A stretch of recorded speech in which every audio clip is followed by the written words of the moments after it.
Did my folder just fly away? Oh, no, it's in there. There we go. No, it's in my binder. Thank God. All my notes on this one frickin' manila folder. Their game was April 1st, yeah.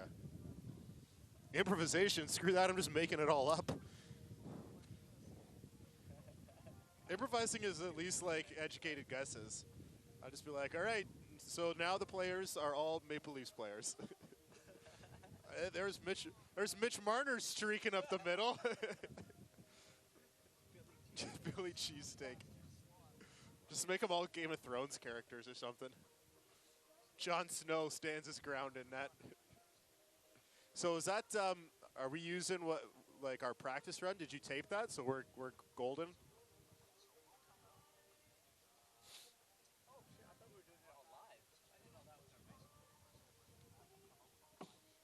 Okay. Okay.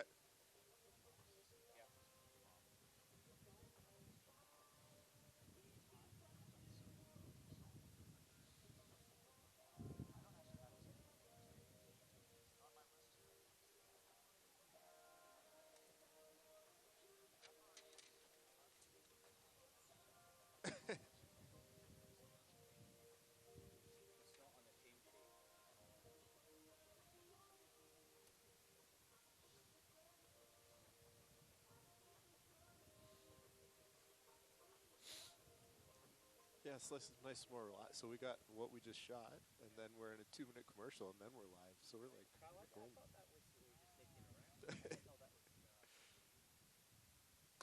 If you had screwed up, we would have done it again. But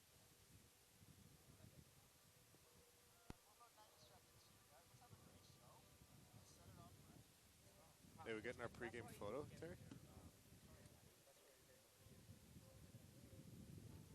Good.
To play their home opener against the Rochester Rhinos.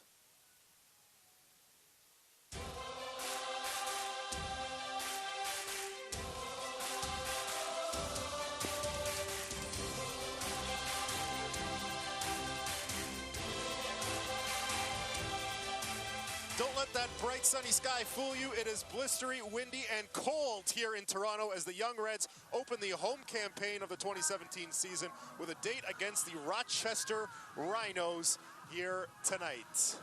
Hello everyone, welcome inside our broadcast booth, a third TFC2 season. I'm Matt Antonio, alongside former TFC midfielder Terry Dunfield. We've got a great one for you here tonight. We're gonna highlight a couple of players, starting with TFC2 midfielder Brian James. Yeah, very good all-round footballer. There's very few holes in his game. He's got a high soccer IQ.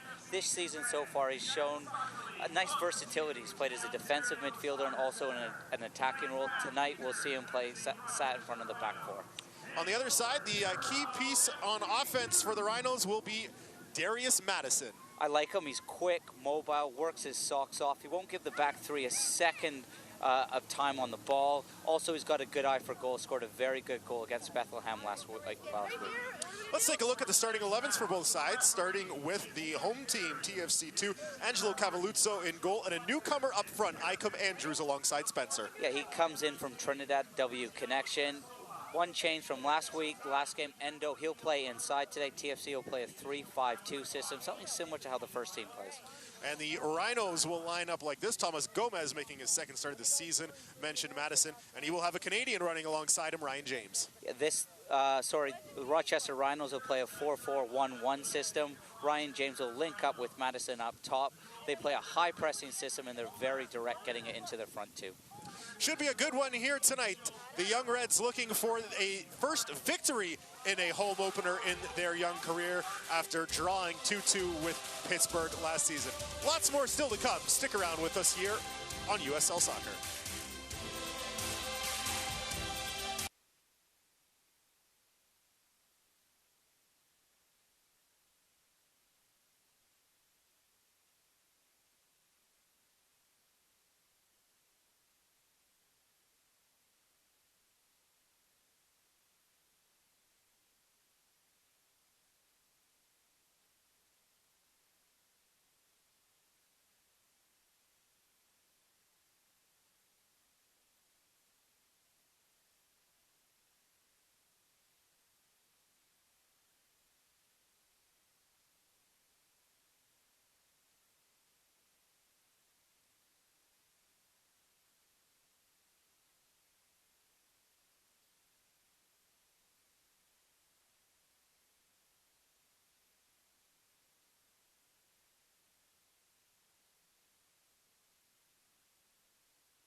All-time head-to-head in this series, Rochester with 4 wins to 2 to Toronto and 1 draw, which came last season here in July at the Ontario Soccer Centre between Toronto and Rochester. Head coaches for both clubs. Toronto led for a 3rd consecutive season by Jason Bent. Terry? Ton of experience. Started the season off very well. 1-0 win against Arizona. Tough road trip down in Florida. Struggled a little bit against Tampa, but there was a good reaction in the last game against Orlando B, even though they lost 3-1.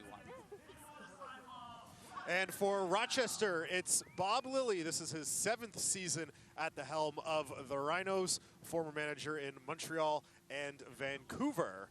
And he has his Rhinos up to a 1-0 start this season. Very experienced manager. He sets a high standard for a squad. He wants them to play a certain way. They're very direct. Defensively, they try to turn the ball over high up the pitch. I like them, and I think this TFC 2 team's in for a very difficult game today. So, Terry, in addition to being sports broadcasters, we also, when we do soccer, have to double as part-time meteorologists. So our forecast this evening at kickoff, 3 degrees Celsius, that's 37 Fahrenheit, with a feel of -3, 27 Fahrenheit. Winds 30 kilometers per hour, 19 miles an hour for our American friends watching from Rochester. We woke up to snow this morning here in Toronto. This is actually supposed to be the last, hopefully, cold day of the winter. We get into some, well, we're in spring now, some much warmer temperatures starting tomorrow. We are underway here at the Ontario Soccer Centre, and this will be out for a Toronto throw. On that note, Terry, how difficult is it to play in conditions like what we have here this evening? it's not as tough as you might think. Once you get warmed up and you're all set and ready to go, probably the most difficult part is if there's any long stoppages or even going through national anthems at the start of the game. We see a lot of players with gloves on. A quick glance, I see maybe only 3 or 4 without. Some long sleeves. Surprisingly, from at least one of the Trinidadians here, Peters, no long sleeves, but he is wearing the gloves as he plays it forward, and it's headed back. There's Jalen Brown. And now Ryan James, Canadian from Mississauga, playing for Rochester. And Farrell back to his keeper, Gomez. Headed forward by Peters. That's Malik Johnson. He scored on Tuesday evening in Orlando. His first of the season. TFC with just 2 goals in their first 3 matches. You know, Jason Bent wants a little bit more offense out of his group.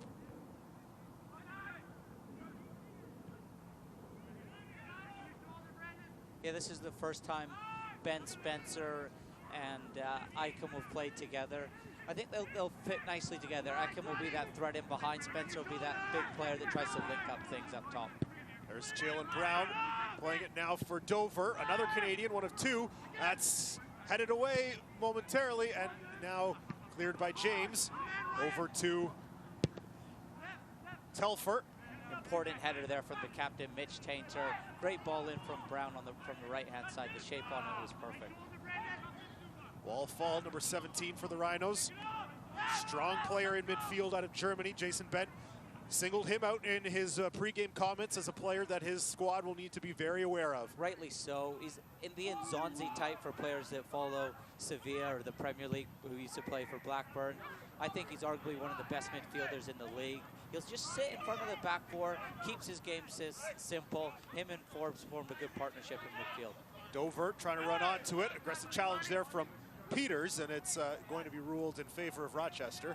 Yeah, tonight's Peters' debut in the USL already started very strongly. He's been good in the air, and he's been extremely tight to his opponent. A big man back there on that back line. Yeah, when you play in a back 3 and you've got Aubrey behind you, you're allowed to get extremely tight. You know you've got that cover in behind.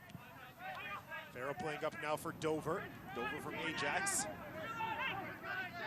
Trying to knife his way through the middle of the field. And it's going to be a free kick one to Toronto, as that's Peters, who is down on the turf in some discomfort. Dover just overruns it there. Peters is alive. As soon as he sees that heavy touch, he knows he's going to take one for the team. He nips in there. Definitely a foul and will be a sore one. Peters will walk it off. As you mentioned, he is on loan from W Connection in Trinidad, making his USL debut here this evening.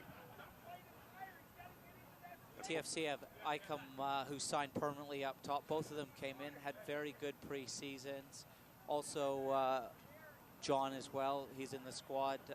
There's definitely a Caribbean connection that started a couple years ago, where TFC thought, you know what, we need to sort of look into this market here. There's been 6 or 7 players over the years that have come up.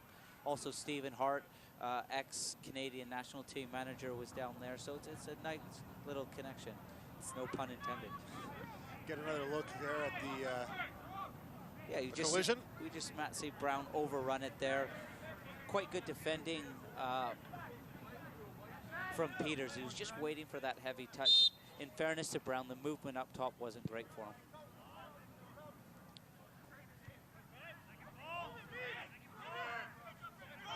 Came off the head there of Spencer, but none of his teammates are able to find it. Spencer getting tangled up with Dover. Spencer, a player we've seen a little bit of over the last 2 seasons, and he has battled through some injuries as well, Terry. Yeah, I was speaking to him at the training ground yesterday, actually, and he's saying for the first time, I think he's just got through the tail end of that injury, starting to move freely. I thought he was excellent in Arizona in that first game. He's not just your traditional big man that'll hold it up. He's actually able to receive it on the half-turn, play forward. He's just yet to get that opportunity so far in front of goal this season. Peters for Telfer. Telfer had the campaign's opening goal for Toronto, that 1-0 win in Arizona against Phoenix Rising FC, one of the new teams into the USL this season. Telfer, he's a great story. He actually went to York University, local product. Big, strong, fast. I don't think there's anybody at the club, including the first team, all the way through the academy, that wants it more than him. I watched him play a preseason friendly against the Ottawa Fury, was excellent, and it's great to see him get his just rewards for all that hard work.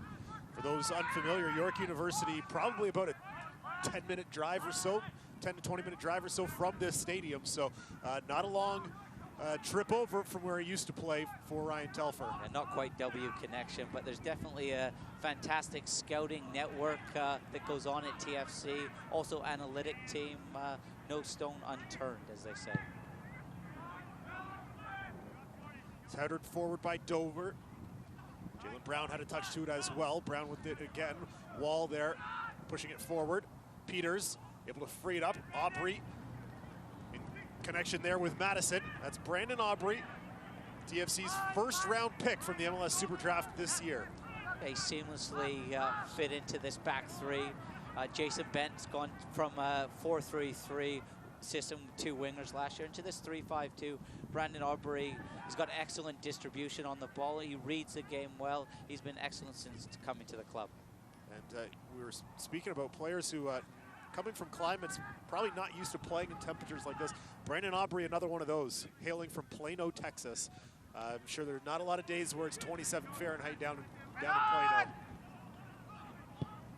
Peters will play that back to Cavalluzzo. Cavalluzzo going to be forced into a lot more action here early in the season than Toronto was anticipating. It was Mark Pace's job here to be the main guy at TFC2, but now a long-term injury for Clint Irwin up with the big club, and that means Pace will be called upon to back up Alex Bono. And so Cavalluzzo is an interesting story in himself, Terry, and he'll be getting a lot of playing time here. Yeah, he actually came through the academy, went away to university, and then was working in the academy as a goalkeeper coach. There's no in between with TFC2 keepers. You either go straight to the first team like Bono and Pace, or, you know, I don't want to say how it ends, but yeah, it's great. It's a feel-good story. Could have done maybe better on that first goal in Orlando, but the best thing, what you don't want to do is dwell on it, and he's got another opportunity today. Got something like 7 goalkeepers last season. Yeah, TFC I was just going to say that a lot of keepers last season. We had Quillen Roberts and Alex Bono, who were slated to be the the main guys, and then an extended injury to Irwin meant neither of them were getting any action down here. Phil DiBernardo was in for a stretch. They brought in a keeper from Edmonton late in the season as well, and Cavalluzzo. Brogan Engbers, I believe, got some work. Yeah. He is the backup here tonight and will be for the majority of the opening of this season. Clint Irwin as well came down. Yes, that's right. Irwin is one of the I think he was the 7. I think he was peppered for 11 in 2 games. He had two starts. I don't think he played the full 90 in both. I think it was 3 halves, as this is played through for Madison. Back for Brown and headed forward. And Wesley Sharpie credited with some time in net last year as well. Good movement there. We saw Matt from Madison just running off of James. Once James gets squared up to the goal, Madison will just pull off the 2 center half shoulder and look to get him behind. There's Andrews with his first real touch of the match, and he's taken down, and that's going to be a free kick to Toronto right outside the area. And the first good opportunity from a set piece will come to Toronto. Yeah, all Icom here, very direct, attacks the defender. Definitely a foul, easy one for the referee. Good quick feet from him. He's probably the only man here who disagrees with you, Terry. The look of shock, perplexion on his face after the whistle. It will be Tsubasa Endo to send this in. A lot of time with the first team last year and early in the MLS campaign, but did not play with TFC2 at all last season, but has seen a good amount of action here early. This comes down, and Peters sends it just wide with the left foot. It was loose in there for a moment. Brandon Aubrey got ahead to it, and it came down onto the left foot of Peters, and it took a deflection off a Rochester defender and will be out for a corner. One thing with Tsubasa Endo is you know you're going to get quality. Whips a great ball into the back post. Aubrey can't do a whole bunch with it. It just falls nicely for Peters. Stabs at it, just misses the post.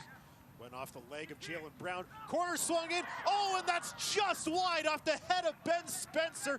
just missing the far post. Another fantastically whipped ball in from Endo with the wind behind it as well. Just curls into that near post area. Spencer rises, just misses at the back post. Great leap from Spencer at the near post. It's already been a very busy season for Endo. He's started away at Philadelphia for the first team, played in Arizona, played against Tampa. He was rested against Orlando B in the last USL game, so he should be fresh tonight. I like to see him playing inside a little bit more. He's been playing in that wing-back position more times than not. This is wide for Brown, can't pull it down cleanly. It would be good to see Elseth in that position where Endo has been playing. He's a player with a very high ceiling. Player Jason Bent, assistant coach Chris Posniak are very high on.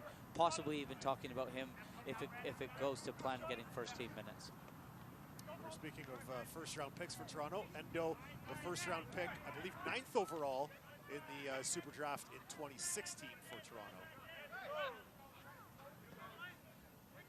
Toronto has used that draft to get some pretty important pieces for the first club. Alex Bono, a high draft pick in that draft as well, paying dividends. There's an example of the high press from Rochester. In the first 24 minutes in their last game against Bethlehem, they turned it over 12 times.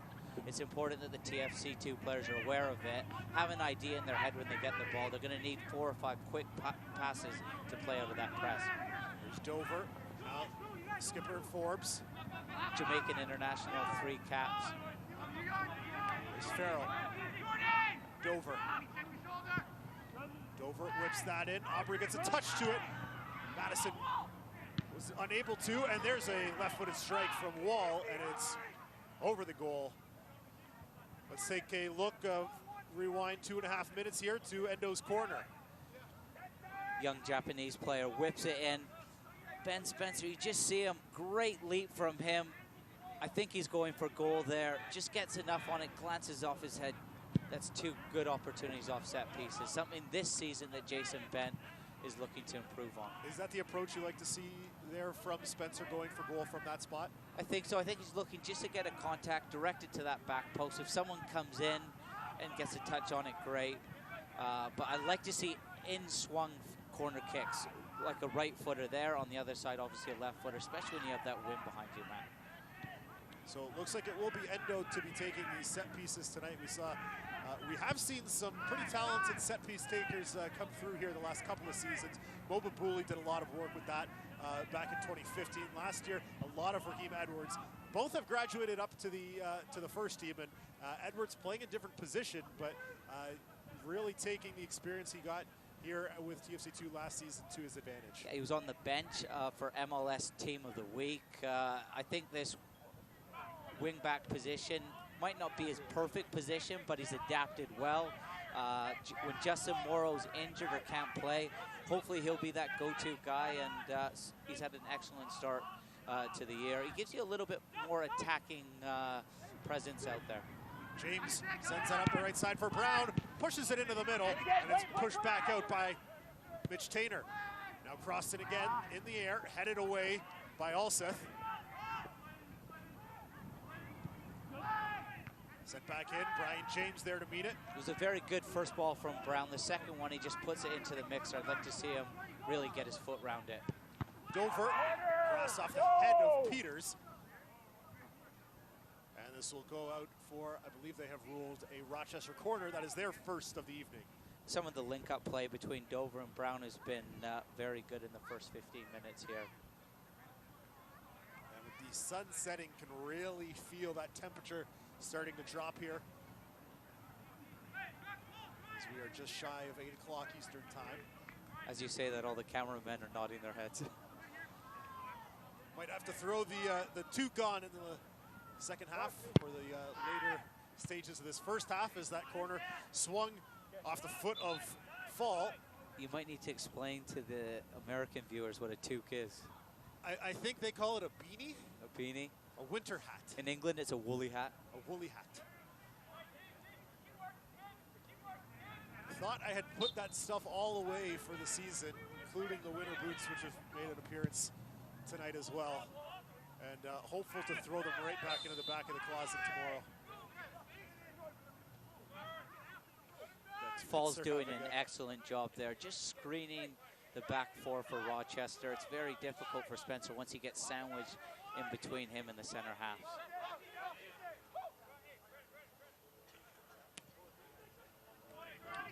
Fall long up, looking for ground, defended well by Peters. He does well there. The ball just got held up in the wind.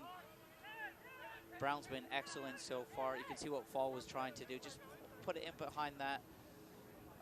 In behind the back three. That's one of the, against this system, that's one of the flaws to it in the channels. Telfer tries to win that away. Endo is in there to poke it free. Malik Johnson unable to get control of it. Malik Johnson, a player that we saw score some pretty highlight reel goals last season. His campaign was interrupted in the middle with a pretty gruesome knee injury. Was able to come back late in the year, but just did not look like the same player as he had the first part of the season. Yeah, it was a tough one. The turf got him, I remember it.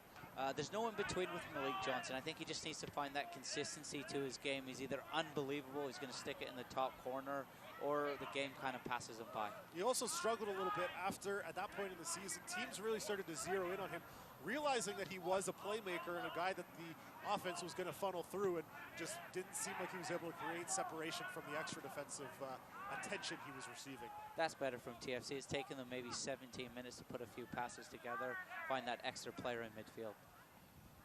That's all Seth, and he is dispossessed there smartly by Camden Fewot. Camden, he actually grew up in Calgary, played for Foothills FC, had a season in the PDL. This is his second year now at Rochester, played almost 30 games last year.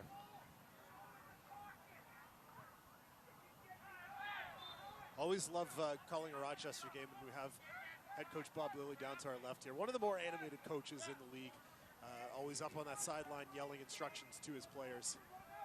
Yeah, we touched on that in our pregame show, a short pregame show, that he sets a very high standard from his team. He wants them to play a certain way. Last season, TFC2 and Rochester drew. Rochester were winning at halftime. He actually had them in the changing room for almost 2 hours after berating them. Mighty Duck style. Mighty Duck style would have been if they came back out to the field and started running lines. Yeah. He's won championships, so he's doing something right. Yeah, Rochester, as they have a dangerous opportunity here, and deflected away by Tainer out for a corner. USL championship for these Rhinos just 2 seasons ago in 2015. I think Madison gets away with one here. The ref misses it. Great ball from Fall. You can see just a little push on Mitch Tainter there, and then it comes out to James. Good block from Mitch. Tainter did well to get back into positioning there. Swung in low, double deflection there, and I believe last touch. I thought it was off of Ryan James. But no, I think Peters just touches it there. Important touch. James was just behind him lurking. Always the fun game for us to call when we have Brian James and Ryan James. Yeah, and both of them are coming up against each other. Brian James in that holding midfield role. This will be a 3rd consecutive corner for the Rhinos. I think that one was last touch to Spencer. Ryan James was actually drafted by TFC in 2016. Was excellent in preseason, I'm told. Just 1 or 2 things off the pitch that let him down, why the TFC didn't sign him. And there's a deflection. Off the bar, I think they're going to say. It will be a goal kick. Cavalluzzo was right up there to meet it. Looked like he might have got a hand to it, but the referee signals that it's off the bar, and thankfully for Toronto, not a 4th consecutive corner. A different corner from Rochester than Endo's. Forbes really drives it. Great run from Fall. That run needs to be blocked. Times it perfectly. Real powerful header off the crossbar. TFC2 get away with one there. That'll be a free kick to Toronto. You mentioned the games last year between these 2 clubs.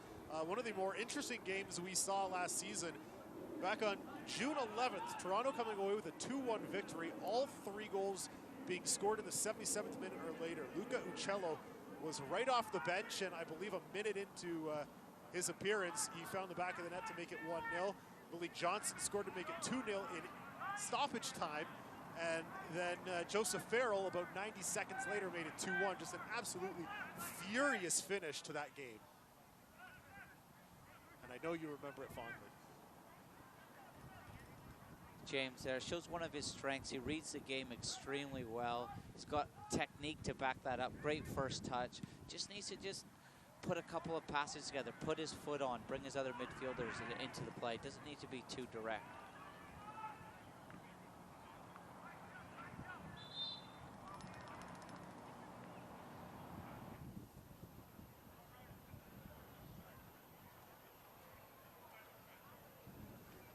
As we see an injured Rochester player down, slow to his feet, rubbing the back of his head. It's been a pretty frantic game, Matt. I think it's because both teams off the ball were working very hard, pressing one another, and both sides in possession are just struggling to play out of that press at the moment. And you can't quite see it, obviously, on the pictures, but it's extremely windy here as well. Yeah, and the wind is pretty swirly, not really. I guess you could say it's going southeast at this point. Yeah, it's a little bit behind TFC too at the moment. Yeah, I'm saying southeast. Our viewers have no idea what that. So yeah, it's coming with at TFC's back and sort of right into our camera lens from that side of the pitch. There, that's much better player. Peters goes into Telfer, back to Peters, and then the space opens up for Malik Johnson. Just isn't quite capable of bringing it down. Dover takes a deflection off James. Johnson down for Spencer.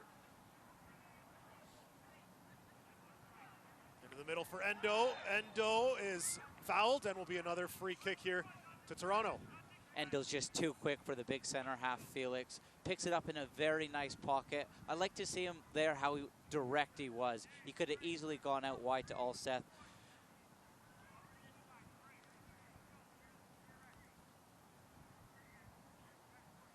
Likely be Endo to take this as well. He's got Brian James standing beside him. Ryan Telfer flanked to his right. From this distance, I'd like to see him really put his foot through it, not try to bend it over the wall. Which he does. He gets a little bit of knuckle on the ball, just a bit too high.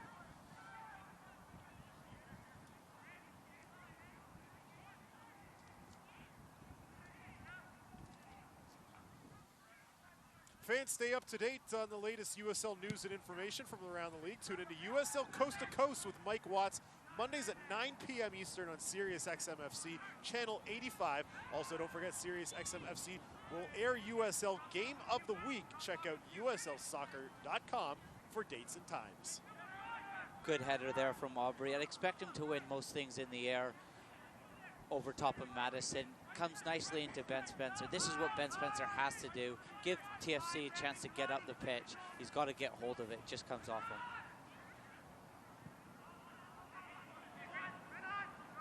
Aubrey heads that forward. James.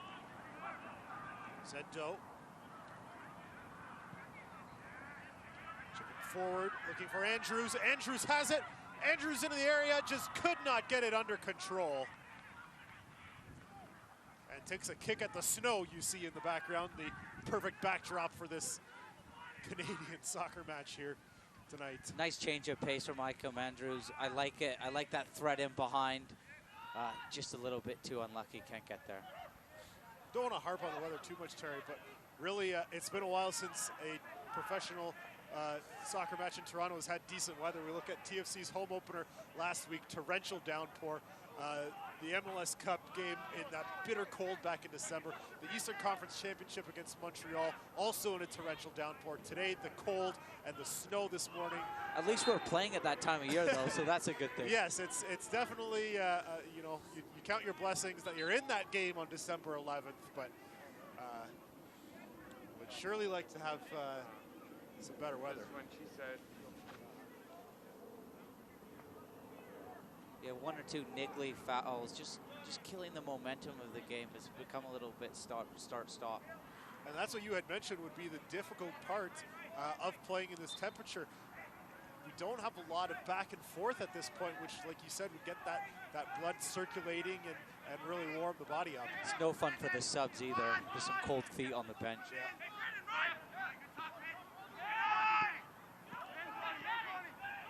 Peters. Fall sends that back. Peters once again with a volley. Just hacks at it there. Needs to show a little bit more composure. Tainter aggressively pushing that forward. Tainter wearing the captain's armband this season, taking over from Chris Manella, who was the primary captain in TFC2's first 2 seasons. Just coming back a little bit too easily from the front too. They have to get hold of it. I thought Mitch Tainter was excellent last year. He too showed good versatility. Started off at center half because of an injury to Sharpie, had to go play at right back. I thought he developed very nicely. Yeah, he was a player that you could really see the growth in his game as the season went on.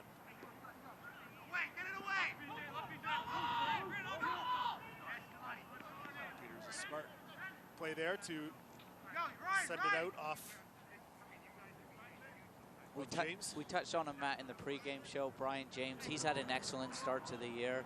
We've seen him playing just a little bit deeper in that number 6 role in front of the back 3. He's got some great players at Toronto FC to learn from. Michael Bradley, Benoit Cheroux. He definitely has a soccer IQ to play there, and he seamlessly transitioned to that position.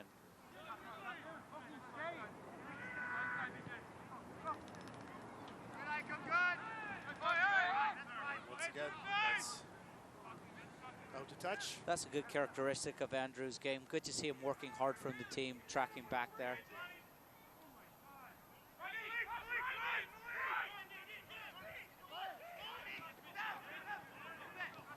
Forbes. Olseth unable to run that down. Back for Forbes. Tries to swing it out wide. And Toronto quickly on the counter here. That's Andrews. Out wide, swung into the middle, and no Toronto player close enough, as that was Tainter who was sprinting down the right side. I think he was trying to pick out Spencer, but Spencer dropped back to the edge of the area, but it's out for a Toronto corner. After some excellent work defensively, which springboarded the attack in transition, TFC2 were extremely quick. Mitch gets up the pitch, with a ton of pace. When you've got Ben Spencer at the back post, all you've got to do is hang it up, almost overhit it, yet there was a mismatch at the back post. Endo on the corner. And Toronto will get another opportunity here, as that one is headed away by the Rhinos. Well defended by Dover, important header from him. Again, great quality on Tsubasa Endo's set piece delivery. Cut back to Olseth could be on.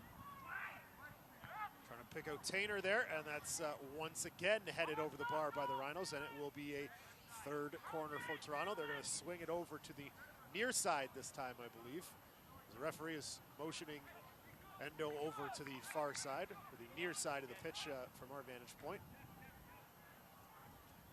Third game in 7 nights here for Toronto, Terry. That you know, not everybody is playing in the third game, but there was some travel involved as well, coming back from Florida. Yeah, so. I think there'll definitely be a little fatigue in TFC2's legs, but you also get that cohesiveness, getting used to playing together. This is only Rochester's second game of the season. They've last played on April 1st. That's a little bit overhit there from, I believe that was Brian James. Just overcooks it, tries to power it through, looking for anything in the middle. Just tries to put it in the mixer, just gets underneath it a little bit too much. our first overcook of the season. He burnt it. I'm definitely not feeling too burnt right now. No, I would prefer something to be overcooking just my right or my left here, so I can warm my hands up. Even with the big hot paws on, hands are still a little bit, a little cold, a little chilly. Too many bodies in and around that throat. Either Ben Spencer or Andrews just needs to pull away. It's just too congested. Positive from Toronto, however, a half an hour in here now, as we literally just hit half hour there, you see on your screen, and nothing conceded. That was a problem down in Florida, that they gave up some early goals and were were fighting against it. Yeah, I think they came up against a good Tampa Bay side. You've got to give Tampa a ton of credit, though TFC2 didn't show up on the day. I thought the reaction against Orlando B was good. Went down 1-0, as you said, early goal, came back to make it 1-1, and at 1-1 it could have gone either way. Orlando B, for such a young side, played a very experienced game. They dropped back, relinquished possession to TFC there, and TFC2 just ran out of ideas a little bit and got stung on the counterattack. Orlando B have a ton of pace up top. Yeah, and you mentioned that Tampa team, a 4-0 victory for them. They've gone to 2-0 on the season now. And Jason Ben even admitted in his remarks that that's probably about what the league should expect from that Tampa Bay team. They're an expansion into USL. I guess you should say an addition into USL, not an expansion club, however. They have they played in the NASL. Played in the NASL, so it's a team that would be very familiar with each other, and not a true expansion team where you've sort of everybody introducing themselves to each other on the first day. No. Nobody's played together. They've got lots of experience. England international Joe Cole plays for them. Chelsea, West Ham player. So a good test for TFC2 to come up against them. They were able to deal with the experience of Sean Wright Phillips and Cohen, Arizona, but Tampa was just, maybe with the travel and the game in short succession, just a step too far at this time of year. Yeah, so you see hear the name Joe Cole on the broadcast, and I'm thinking, that Joe Cole? He's still moving well for 34, 35. What's your excuse? I'm kidding. You don't have to answer that. Cartilage in my knee. If you see any cartilage around, knocking around, just pick it up for me. And my first touch. Other than that, I'm good. Yeah, other than that, just slide right back into the first team. And I'm living the dream on the TFC2 broadcast. Absolutely. Well, cold dream. Making that, you're just making a cameo with us here on TFC2, seeing you on TSN for the MLS broadcast now this year. We're honored that you were, still joining us this season. Aw, thanks, mate. Terry blushes every time I send him a picture of himself on the TSN desk and DM him while he's on the air. That's good from James. Didn't need to go south to north or north to south there. Just take that extra pass, put a few passes together, and this is where TFC2 look at their best. They try to stretch this very compact Rochester team. Played up the right flank, picking out Andrews there, working 1v2, takes a tumble, and is able to win the throw for Toronto on his way down. Yeah, I would have liked to see Andrews keep going to the byline there. Didn't need to come back. Try to get a cross in or maybe win a corner. Here's Brandon Aubrey.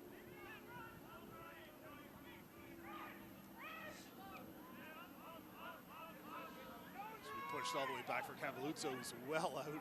Very well coached team. You can see once they can't win the ball high up the pitch, Rochester, they'll just drop back into two banks of four. They'll fall a little bit careless in possession. Bit of a mistake there. Johnson finds Andrews, and he just was not able to control that on the first touch.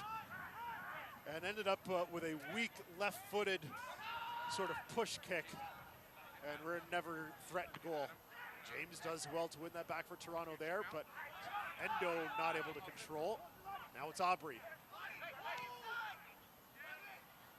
Out for Telfer. Now Peters.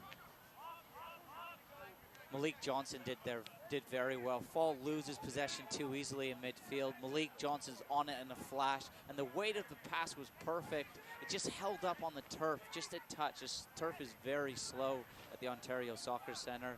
And then, unfortunately, Andrews doesn't take that positive touch out of his feet. He just checks back again, and the chance is gone. What effect might the precipitation we saw this morning have on this pitch? It's already dried up, the turf. You can see some of the passes you're not able to really fire it in. It just holds up a little bit. The turf here is a little bit long. It's not conducive for passing football. It's very difficult. It's at its best here, actually, when it's wet.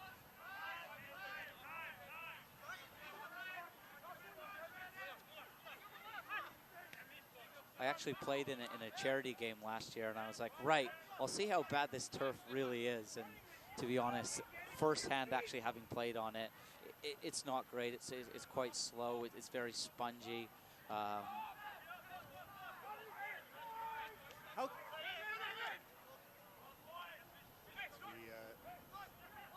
Rochester pushing forward.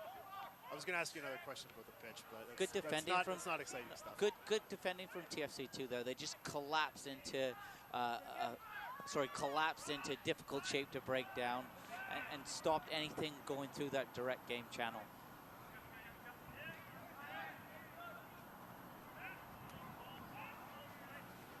Is this maybe the kind of match, or at least the opening half hour you might have expected, Terry? Low scoring all three matches last season. You know, I mentioned 2-1, 1-1, and 1-0 to Rochester, so not a lot of goals to be had when these two meet up. For Jason Bent, I think it was important to come through the first 30 minutes unscathed after conceding 7 in the last 2. And I think defensively they look good. I hope I haven't cursed the team right now. And for Rochester, I think the game plan is good right now. TFC2 have yet to really open them up. Couple sort of half chances for both teams off set pieces.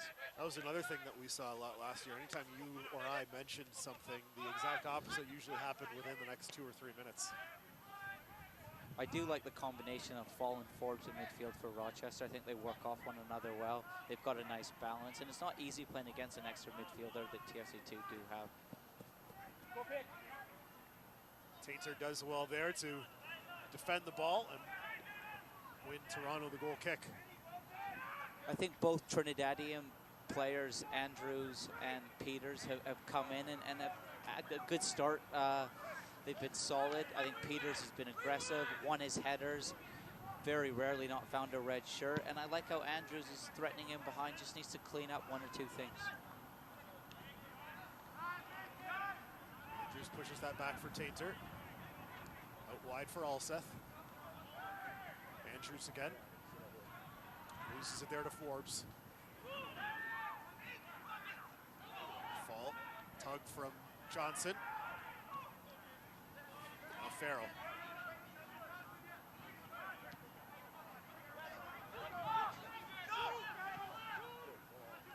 Farrell through the middle. Played for Madison. Madison heading straight into the Toronto defense and dispossessed. Good defending there from James. Yeah, Arbery does quite well there. He just drops off and delays, which allows Brian James to get back and nick it off of Madison. Madison scored the opening goal in Rochester's 3-2 victory over Bethlehem last Saturday. That was quite a contest that they had. 3 penalty kick goals combined in that match. Both goals that Rochester conceded to Bethlehem were on penalties. Yeah, it was a good scout for Rochester. There was lots of experience in that Bethlehem team. Charlie Davies, who's played in the MLS, got lots of appearances there. Also played a couple games for the U.S. national team. Brian Carroll, captain of the Philadelphia Union for the last 30 years he was playing. Yes, Jordy. That's Telfer taken down by Dover, and referee says play on. I think the referee got that one right. Telfer, who's more of a number 9 or number 10, putting a shift in for the team on the left-hand side.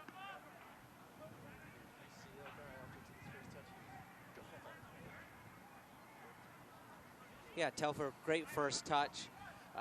Just not enough contact there from Dover for the referee to give it.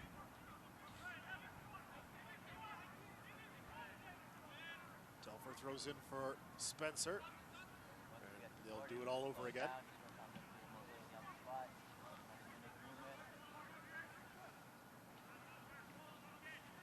Beresford and James have just changed positions here. Beresford, he's now playing in the hole. They brought James out here to the right-hand side. Endo forward for Spencer.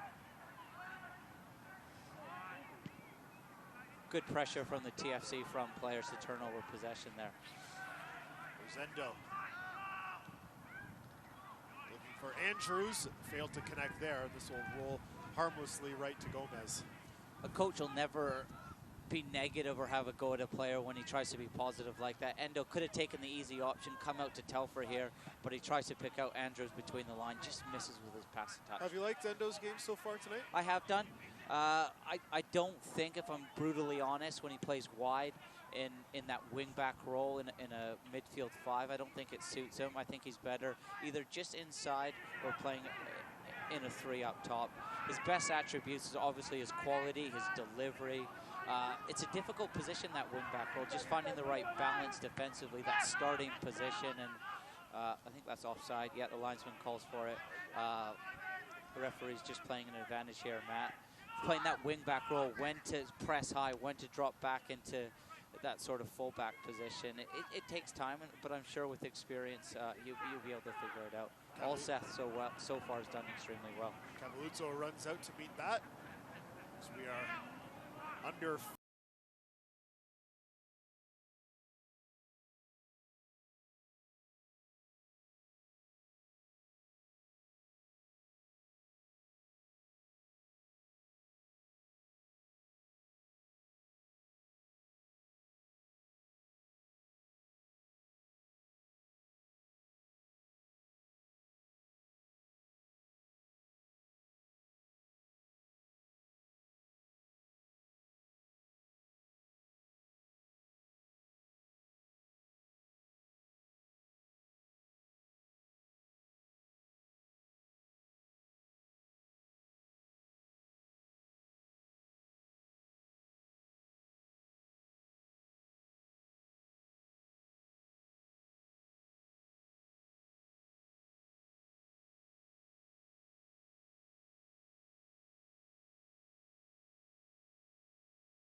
Official will say that that did go out, and it will be a Rochester throw.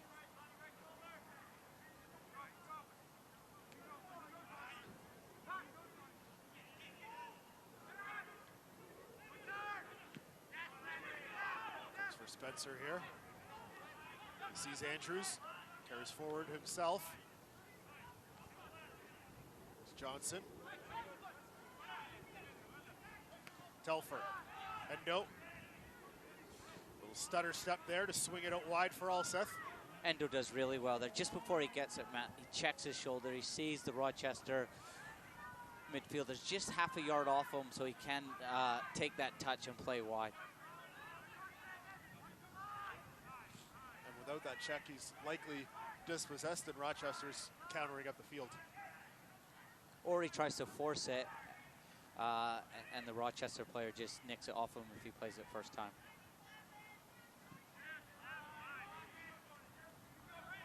Over. Good from Aubrey there, very tight on Beresford. Brian James just got pulled out of the pocket there. Beresford needs to be stronger. You see how Madison there, Matt, just gets his body in to draw that foul. Beresford before wasn't strong enough.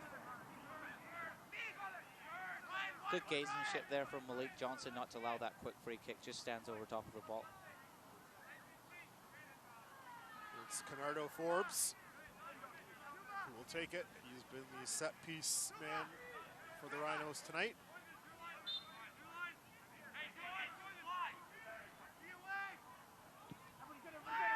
Swung in, and it took a deflection off of Madison there.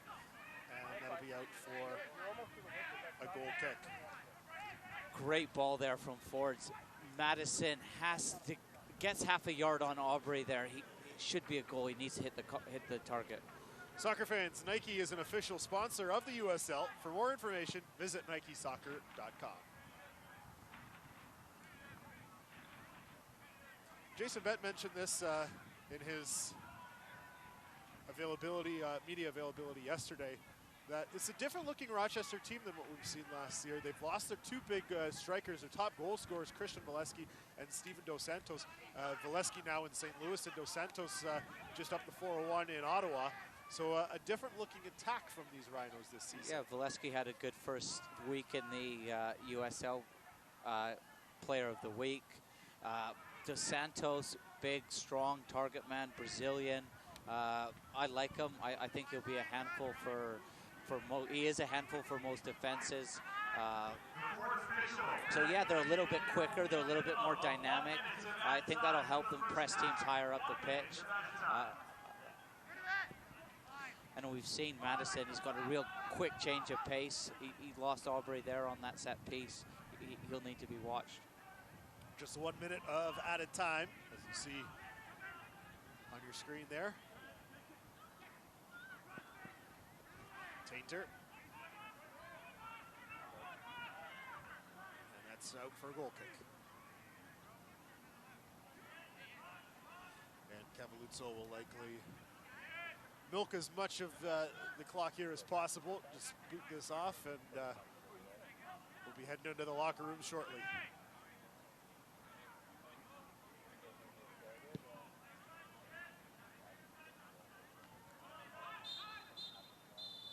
And there it is, the halftime whistle from the referee. We have a scoreless opening half here at the Ontario Soccer Centre. Not a lot of great scoring opportunities either way, Terry. Yeah, I think both defenses are on top. Both teams are working extremely hard off the ball. I think both teams, Matt, just need to try to play out of that pressure a little bit better, put together a couple of passes, and then look to spring their attackers. On a very chilly night here at the Ontario Soccer Centre, just north of Toronto. The offense is a little cold as well. Nothing doing so far through the first 45 minutes. At the half, it is Toronto FC 2, no score, and the Rochester Rhinos, no score. We'll have more coming up after this.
Okay.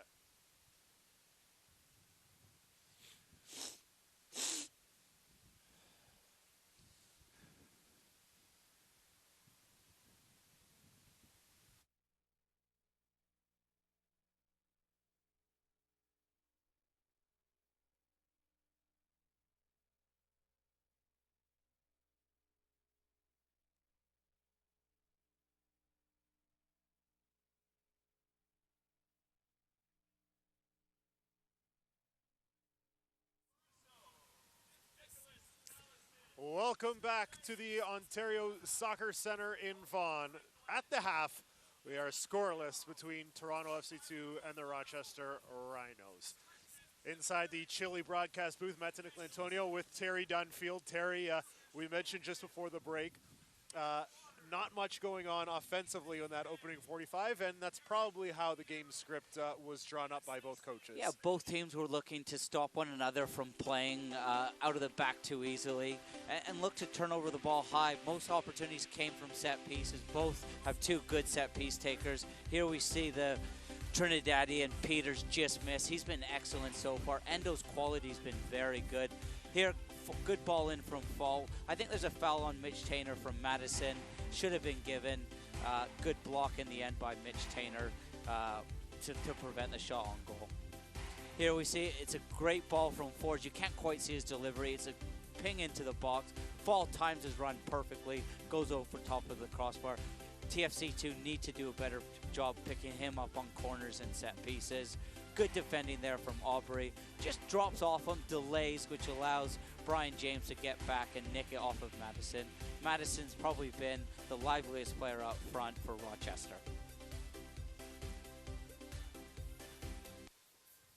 Scoreless at the half between Toronto and Rochester. What will the second half have in store? More to come when the halftime continues. You're watching USL Soccer.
We've raised the stakes.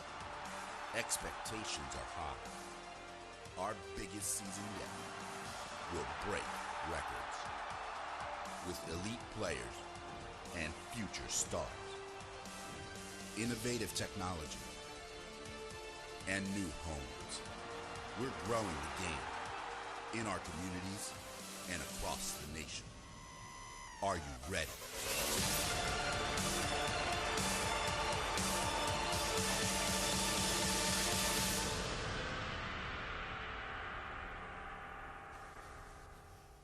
As we go into Week 3 play, let's take a look back at Week 2 of the USL season. Set up by not-so-sellable, Carlton Belmar notched his second goal in as many games to secure the 1-0 win for Swope Park Rangers against his former team, Portland Timbers 2. Louisville City converted on 3 of their 8 shots on target to take the win over Orlando City B 3-1, with Orlando's only goal coming off an own goal before half. Louisville came out strong in the second half and were able to put the game away with goals from George Davis IV and Luke Spencer. The Rochester Rhinos jumped out to a 2-goal lead, but in extra time before half, Bethlehem Steel cut the lead to 1 thanks to a Charlie Davies PK. Coming in off the bench, Johan Graf was able to seal the 3-2 win in the final 2 minutes for Rochester. New York Red Bulls 2 played strong defense, shutting out the Richmond Kickers 1-0 in their inaugural game at MSU Soccer Park. Zico Lewis found the back of the net in the 69th minute for the Red Bulls. Andrew Wiedemann and GB led FC Cincinnati to the 1-0 win in Pittsburgh, as GB notched his second goal in as many games. The Riverhounds played most of the game with 10 men after Gale Agbasumade received his second yellow of the game in the 42nd minute. Phoenix Rising struggled to combine in the attacking half as the Real Monarchs took the 2-0 win at home, winning their second game in a row as Phoenix fell to 0-2 to start the season. 0-0 at half, the Charlotte Independents controlled 62% of the game's possession, but the Charleston Battery put 2 away within 7 minutes to top Charlotte 2-0 in the Southern Derby. 2 home games, 2 wins for the Tampa Bay Rowdies to open their USL slate. Michael Nanchoff led the team with 2 assists as he set up Damian Lowe and Georgie Ristoff early in the first half for the first 2 goals of the game, as the Rowdies handled Toronto FC 4-0. Oklahoma City Energy FC took to the road for the second week in a row as they faced off with the Colorado Springs Switchbacks in snowy conditions. The game ended in a 1-1 draw with first-half goals for both sides as neither team was able to find the difference maker in the second half. Tulsa earned their second win of the season and handed RGV their second loss as Joey Calistri found the back of the net for Tulsa in the 31st minute. A sellout crowd of 5,566 watched St. Louis earn their first win of the season, a 3-2 victory over Ottawa Fury FC, thanks to an own goal deflection in the 88th minute. Billy Forbes led his team for the second week in a row, this week a goal and an assist in a 3-0 win over LA Galaxy 2. Rafael Castillo notched a goal for himself off Forbes' assist as San Antonio starts their 2017 season 2-0.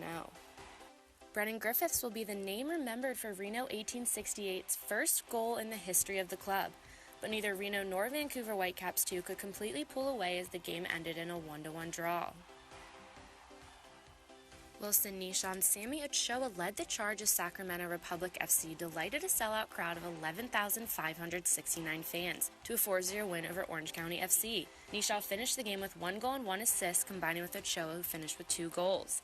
And that's your look around the league. For USL Network, I'm Morgan Conklin.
Second half just moments away here at the Ontario Soccer Centre as the players start to filter back onto the pitch. Let's take a look at the first half stats. Not a whole lot going on. You see the shots 7 of 5. No shots on target for either team. Neither keeper has been forced into a save. 4 corners apiece, and we saw 3 consecutive for the Rhinos at one point. Pretty tame first half as well. 7 to 6 the fouls. Anything stick out there for you, Terry? Yeah, the stats show to me that both teams are canceling one another out.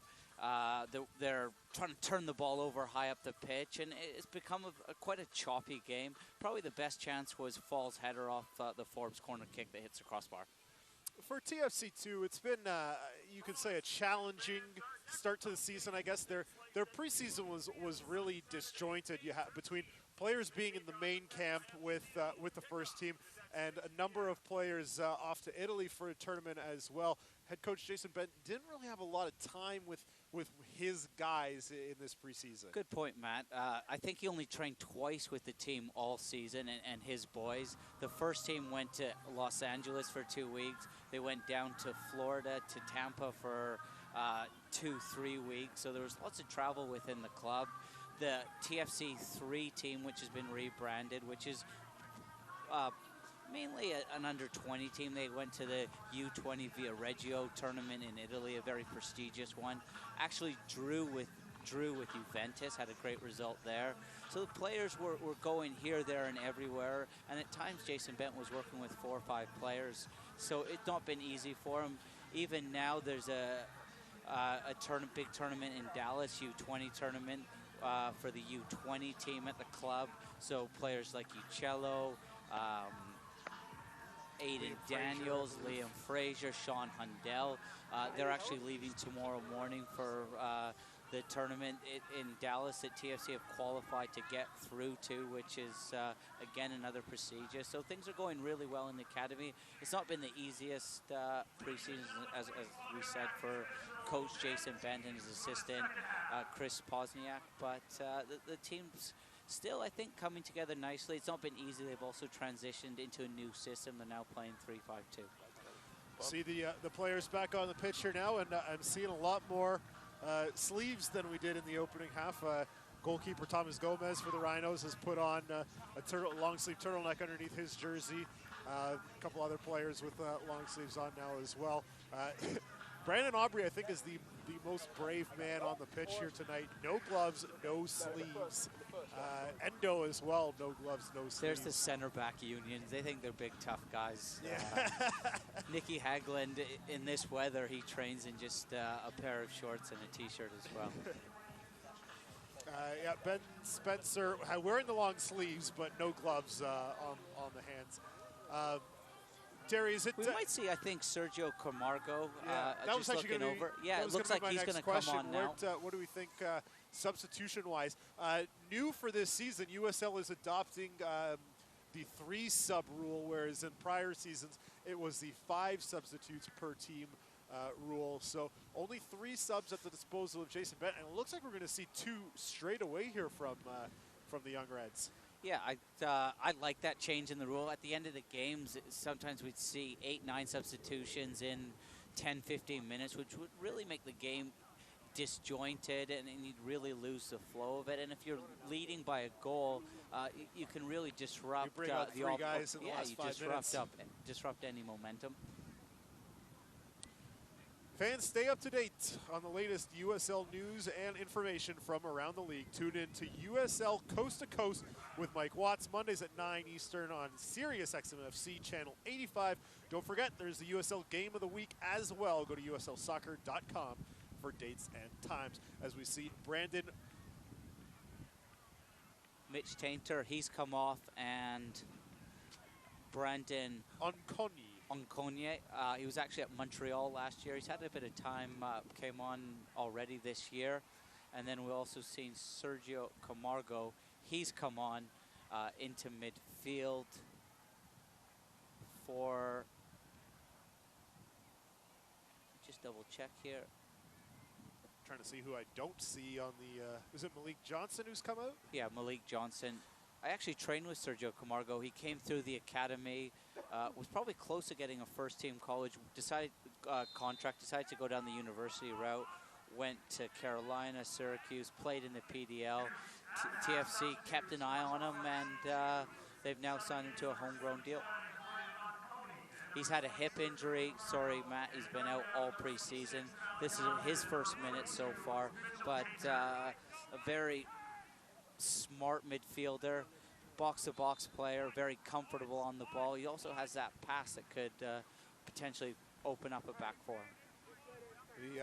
Substitutions confirmed by the public address announcer, Brandon Onkonyi wearing number 77 and Sergio Camargo wearing number 20 in for Toronto, and it will be Tainer and Johnson coming out for the Young Reds. And I believe the captain's armband has been passed off to, I think I see it on Brian James, but I'm not 100% sure on that. There's Camargo with a shot at goal, and that's the first stop made by either keeper. Thomas Gomez dropping down and chesting that away. Yeah, Camargo just picks up the second ball there after it's come after the cross. Great first touch, sets himself up for it. Comfortable save for Gomez in the end. Just picks up the rebound.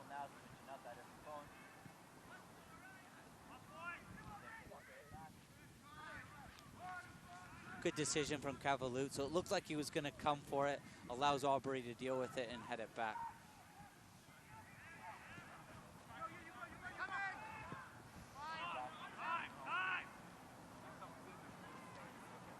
Yeah, I would have liked to see Matt, one of the two strikers, just come over into the channel there. When you've got two up top like that, you're not playing as a number 9 on your own. One of the strikers just needs to come over into the channel, either look to get it to feet or try to get it in behind. Just give Okonye? I think it's Onkonyi an option. Onkonyi.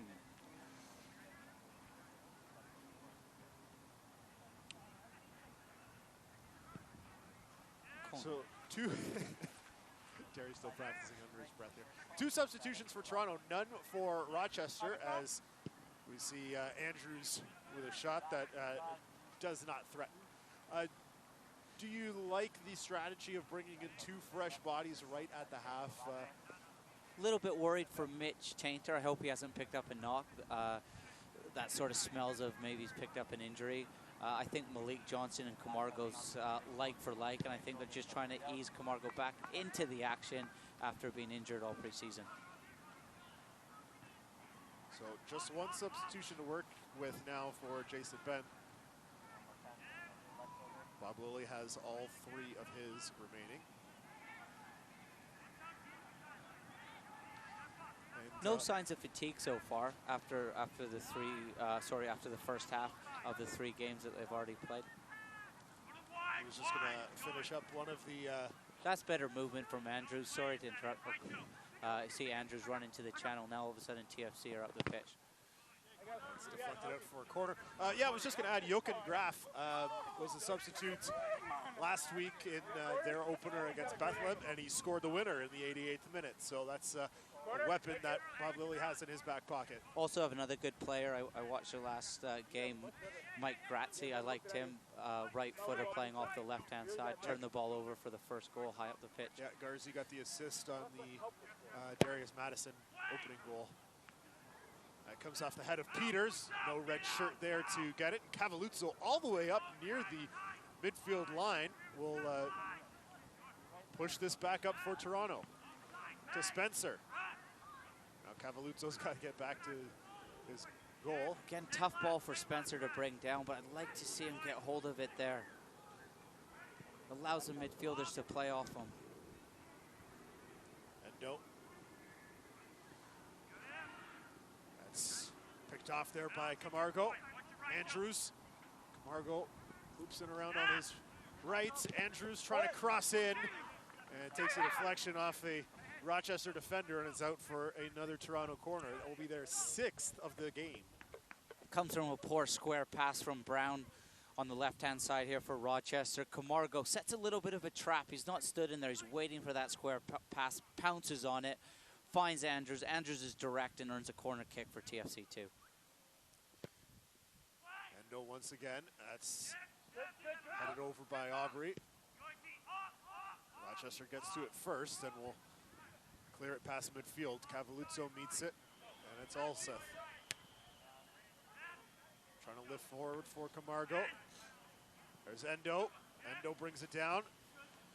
Out for Spencer. Spencer into the area. Second touch, just a little heavy. Lost the handle on it, and it will be cleared by Rochester. Yeah, Endo does well to pick up that second ball off of Camargo's run from midfield. Already Camargo showing a ton of energy. Makes a good run forward. Endo picks it up, goes wide to Spencer. You're just waiting for Spencer's trick. The trick doesn't quite happen. Right back, Camden does well to stand on his feet.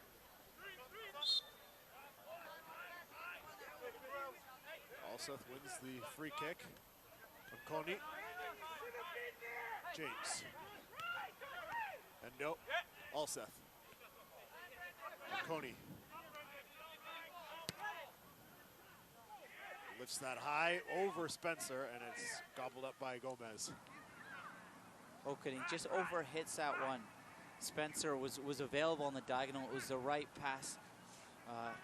Just needs to pick out Spencer there. Andrews was in a good position to play off of him.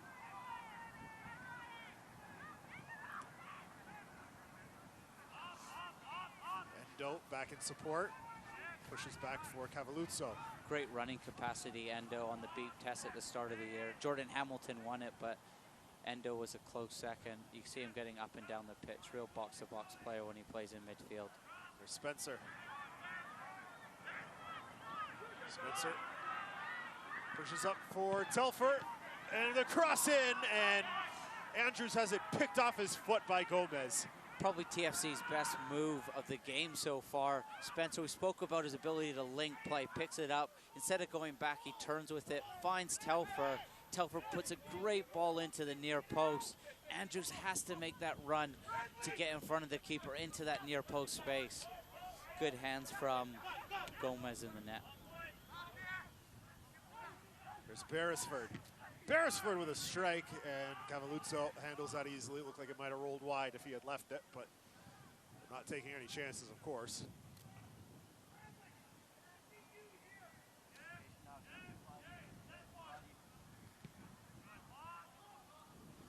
Toronto playing into the wind now in this second half. Well, as much as it's swirling, does not look like it's having that much of an effect on balls in the air.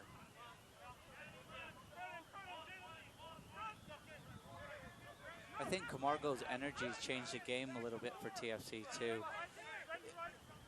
He's given, Malik Johnson was a touch static, and he was playing in front of the two midfielders, Forbes and Fall. Camargo just playing in behind them is causing them some problems right now. It's Madison. Defended there by Alseth and Aubrey, and Alseth is the one who pushes it out, took a deflection. Rochester will maintain control. Good defending there from Aubrey. I think that's a matchup Bob Lilly would like, getting Madison one-on-one with them, but he just delays him, stays on his feet, allows Alseth to get back, and it was a nice double team from the TFC2 defenders.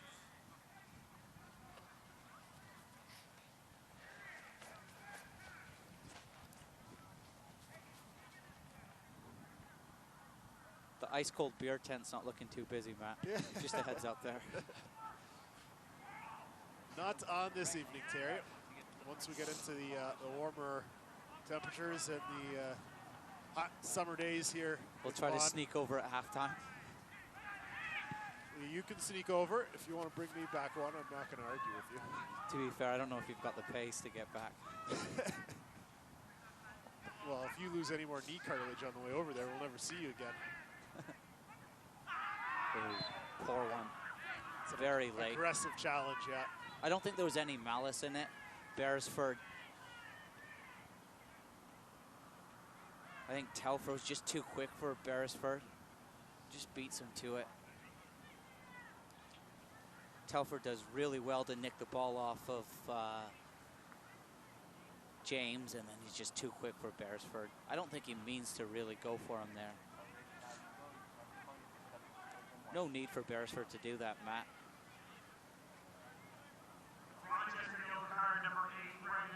So Beresford will receive a caution for his efforts.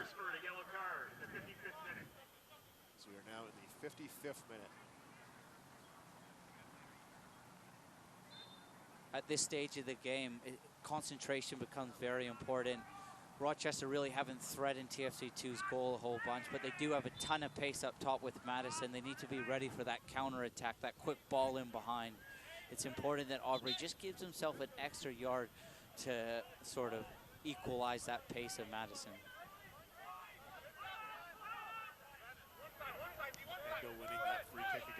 Toronto. Good decision from TFC2 to play there. It was too straight to try to put it into the box.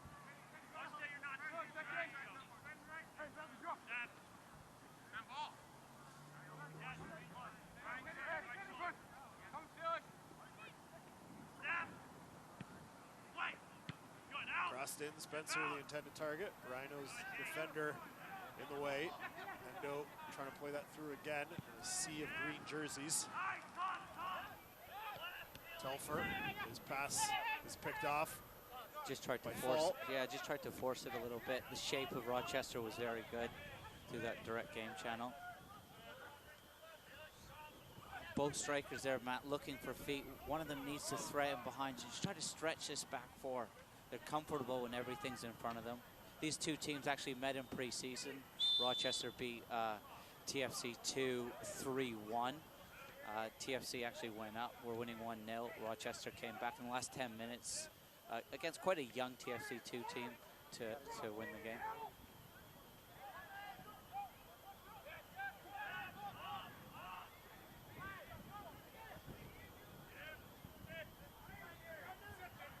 Lutzo. Onconi. Endo. Cody again from Endo. Now back for Cavalluzzo. That's better, not panicking in the press. Just taking your time, finding a red and playing out of that press.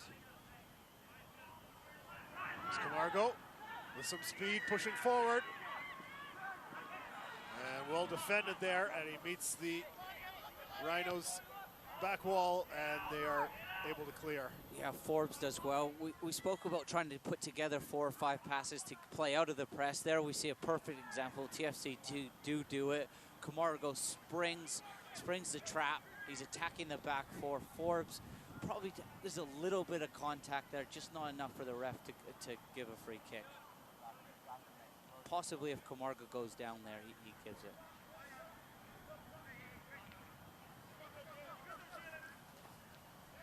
I think Camargo was just looking for Andrews to peel off his center half there, looking for that slip pass. Let's go, guard.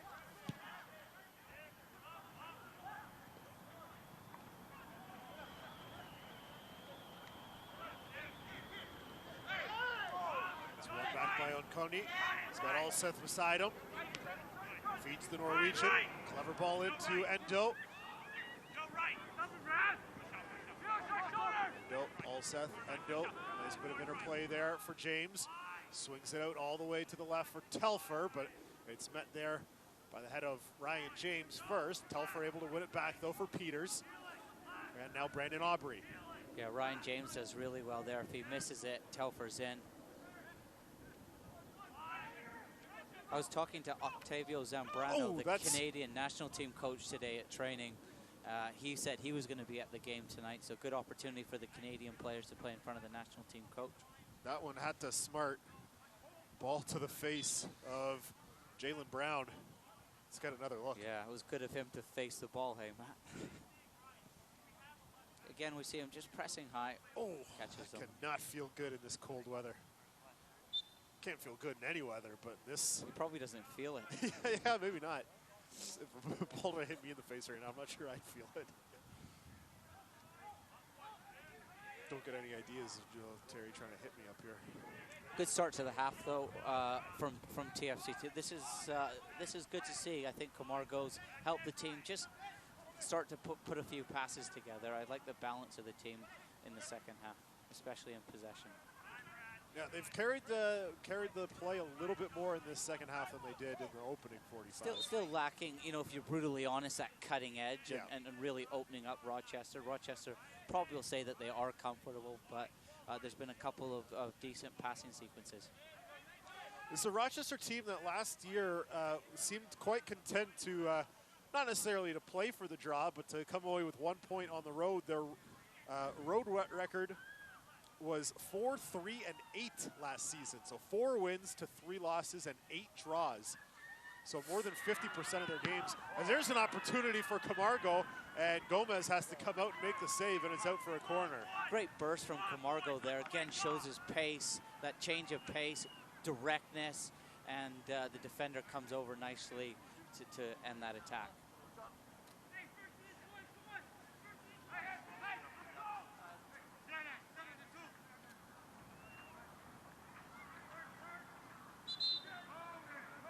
The referee telling Endo to hold up.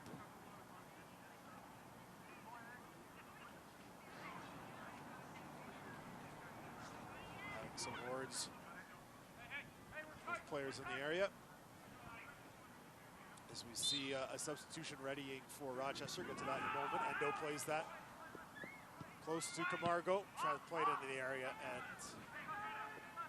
not a lot of quality there for Toronto. What do you think of that corner there, Terry? I thought that corner was on in the first half. Rochester were aware to it there. I didn't like the angle from where the cross was coming. It was a little bit too central. Substitution here for the Rhinos. It is going to be Mike Garzi coming in for Jalen Brown. You wonder if this is purely tactical or if that blow to the face he had a minute ago is giving him some troubles. I think it's like for like, similar sort of players. As we spoke about 5 minutes ago, Garzi, he was a handful again in that game against Bethlehem. Brown drawing his first start of the season, drawing in for Stefan DeFregger, who out with a knock right now. Yeah, out with a groin, I think. Garzi, he's from what I saw in that first game, he typifies the way Bob Lilly wants to play. Presses extremely high. He's a right-sided player playing on the left-hand side. He'll look to tuck in when he picks up the ball. And we've seen him here with Rochester the last couple of seasons.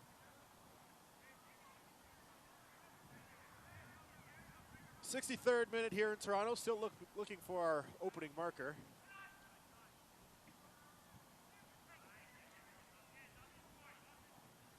Well, of course, anything can happen at any time, Terry, but it doesn't feel like a goal is coming for either side. There hasn't really been a ton of build-up. Sometimes you can, sense a team getting opportunities and they're just right there, knocking at the door. But neither side really in that position right now. I feel like it's coming possibly for TFC2 right now. Maybe Rochester might hit TFC2 on the counter, but two well-organized defenses, and with the video and the game tape, and both coaches have done their research.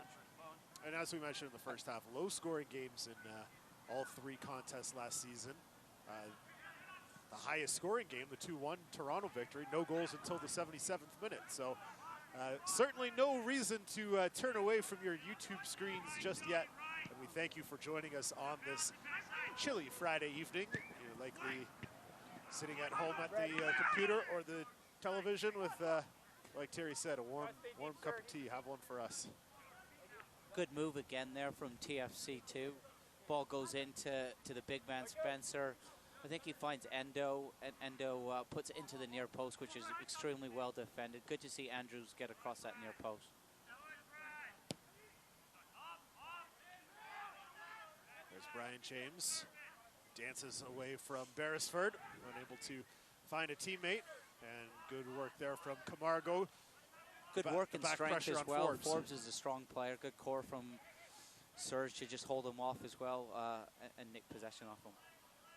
There's Spencer. Trying to pick out Peters, unable to do so.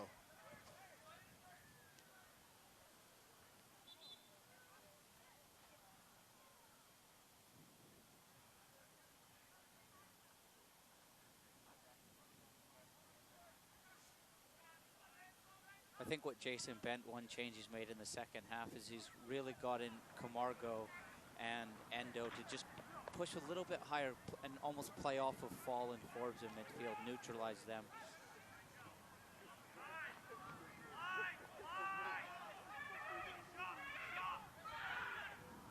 Pushing up the left flank, Bradley Camden Fiwo. Now Wallfall. Trying to pick out Garzi. He's able to keep it in. Looking for the cross there. It's deflected by Onkoni. And out for a Rochester corner. A good ball between the line from Fall there. And Kanye recovers well to give up a corner kick.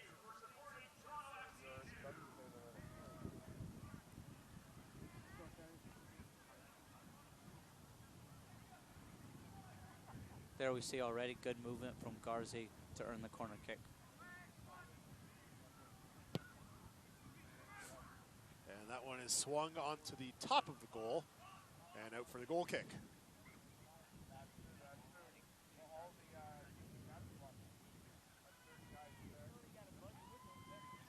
About 25 minutes to go here.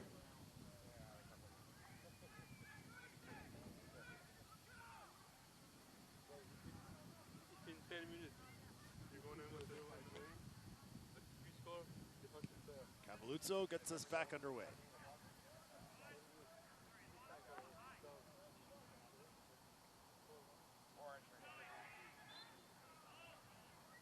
Free kick one here for Toronto.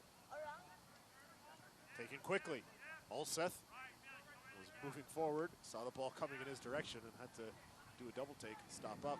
There's James, pokes it away from Forbes. Wasn't the best ball from Olseth into James. James does well to keep TFC 2 in possession. I really think, Matt, the best way to break down this Rochester team, one, you got to be careful in possession. Garzi already almost turns it over there. Is to try to move these blocks of 4 around, try to open up some pockets in between the defenders and midfielders, try to get Endo in there and Camargo on it, just on the half turn, and then try to play forward.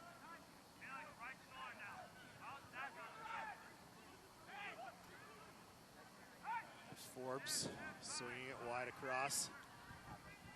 Just Telfer a little bit slow out of his zone there to get there, and he just commits himself, which allows Rochester to possibly get out the field. Dover played that ball a little bit too long. We're going to see the second substitution for the Rhinos. It is going to be Darius Madison coming out in lieu of Jochen Graf.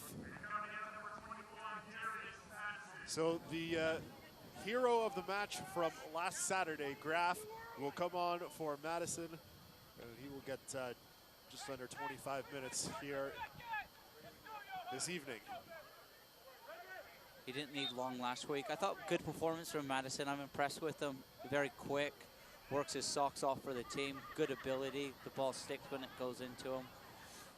I think he's definitely one of the better attackers in this league.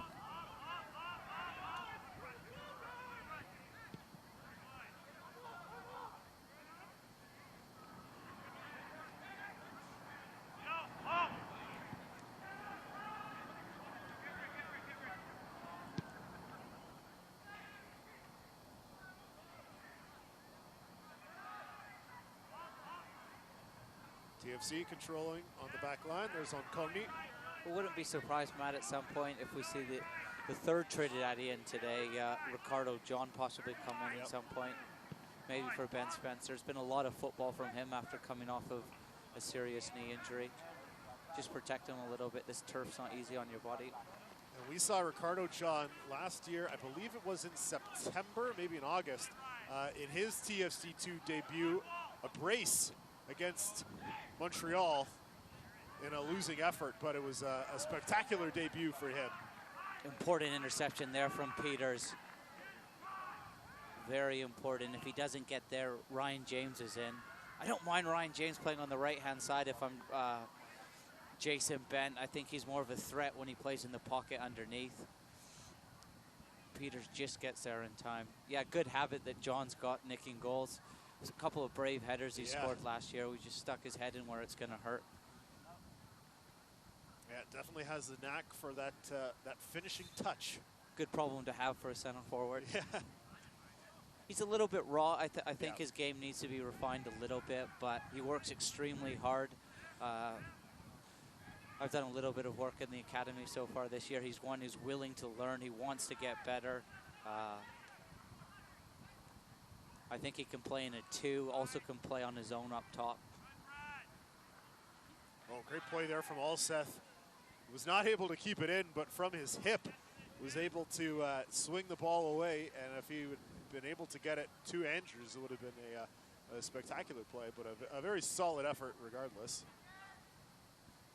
Yeah, I think Olseth's the player that is penciled in to possibly get some first-team minutes this year in that wing-back role.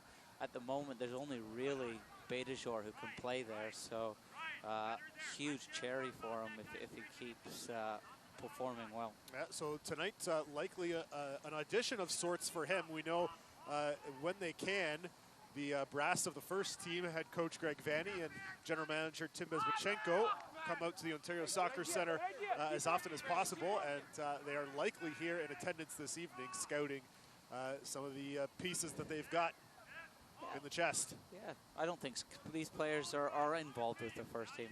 It's more than scouting. They'll play crucial roles in the first team, and with TFC also, they're in town. They're playing Atlanta tomorrow night. So, like you said, Matt, I'd be surprised if they're not here today. And although I wouldn't blame them given the weather. They could be tuning in on our broadcast, as there's a good leaping save there from Gomez. Good strike from Ben Spencer. Really short backlift. He gets it off his foot extremely quick, hits it well. And Gomez is too hot for him to handle. He just pushes it away. Yeah, I was saying I couldn't blame them if they didn't want to come out and brave this -3 tonight. They probably want to watch our great broadcast as well. Absolutely. Let's get another look there at that quick strike from Spencer. Yeah, just real good awareness for him. He sees the space behind him, doesn't take a touch, and just lets rip. Toronto's got the free kick here. Down to our right. Endo will swing it in. And that's headed away. And Forbes tries to clear it high up into the air. Comes down. Ulseth will let it bounce on the second hop. Sends it back with a header to Cavalluzzo. Another good header from Fall. Good delivery from Subasa Endo. Fall does a lot of dirty work for Rochester in there. Some of his work probably goes unnoticed to the untrained eye.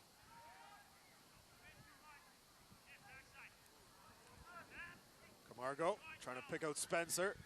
Well defended there by Farrell. Real clever play there from Camargo. I like that little Cruyff. Knew where the space was, comes inside with it. Probably just picks the wrong option. Space was out on the left-hand side to Telfer. Oh, maybe a mistake there. James not able to get it, a lot of power on it to play it to Cavalluzzo, and Cavalluzzo decisive out of the area and coming out to swipe that away from the on-pressing attack. I believe it was Graf that was up there. Yeah, quick Graf was coming down on him. It's not easy for a goalkeeper, one, when it's freezing, and two, you've not had a lot to do. Shows great awareness, good starting position, and a very good decision to come off his line quickly. And that's, that's a split-second decision. If he waits a half a second longer, Graf is likely there and able to dance around him and has, an open net 20 yards in front of him. It's either a goal or a sending off.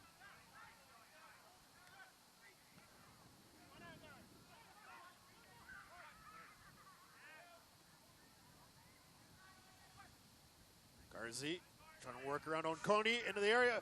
Garzi centers for Forbes. Canardo Forbes.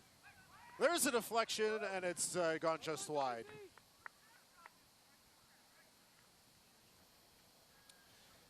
Soccer fans, Nike is an official partner of the USL. For more information, head on over to NikeSoccer.com.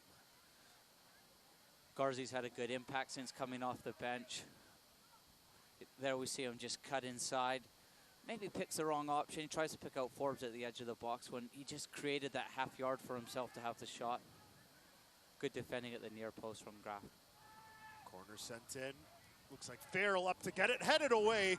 That saved the goal. I believe that was Ulseth who was there on the back post. Yeah, important header. I think it's got Cavalluzzo beat.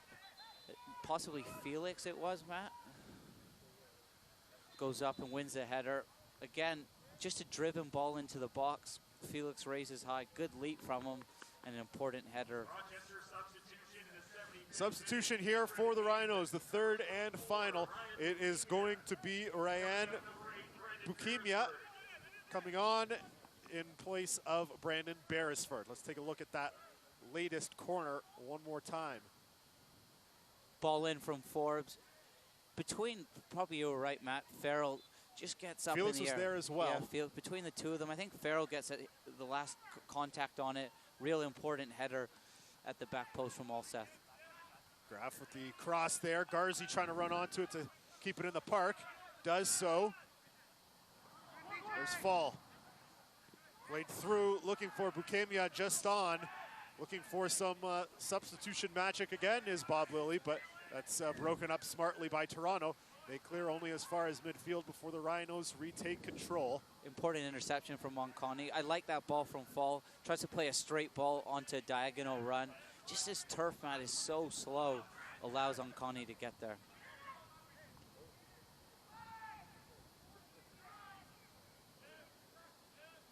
Peters swings that up for Andrews, but out of his reach, and it's collected by Felix. That's what I was just going to say, Matt. Bukimia, the substitute that just came on, made a good run to feet there, which drawed Aubrey out of his sort of sweeper role, and Graf made a good diagonal run if they were in there, a little bit more quality on that pass. It's important Aubrey doesn't get sucked into midfield and leave that back line, which creates that space in behind. Sometimes it's fine. I know you don't want your player to get the ball. You want to be tight. But the lesser of the two dangers at that point is let them get the ball in front of you. You don't want to be beaten behind. And that was Garzi and Alseth going up, and Alseth still in some considerable pain. Looked to be holding his right wrist at first, and now he has gone down onto his back. Here's another look. Yeah, good call, man. I think it maybe his left wrist like when he's landing there. There it looked like it could have been a left shoulder, but he was originally holding his... does look to be his right arm in some considerable pain as the trainer is feeling up near that elbow area, possibly landing on that elbow. Let's see if we can get another look at it. The boys in the truck are going to get us there's a look at John there, possibly coming on. Yeah, here we see him go down. The turf isn't forgiving at all. It does look like you said, like he lands on the left side. I still don't see where the pain in his right arm is coming from there. Maybe on the we're not seeing something on the collision. When you put it in like this, you know, possibly a hand maybe. I've dislocated both my shoulders. When I've walked off with dislocated shoulders, to be fair, I'm carried off. But Alseth's an absolute animal if he's just walking off with a dislocated shoulder like that.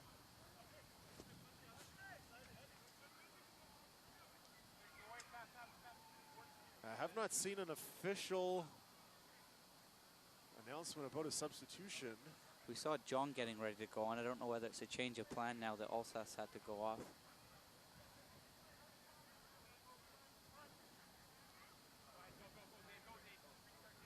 There we see the Andy physio. He's the fastest physio in the land, he claims. He can do the 100 meters seriously in 10.2 seconds. Not bad. I wonder what the Rochester physio can do it. If we had some better weather, maybe we'd have them square off after the match. Yeah, they'll be back in September. Maybe we save it for then. This is the first of 3 meetings between these clubs. Second season in a row. I guess third season in a row they'll play 3 games. They'll meet again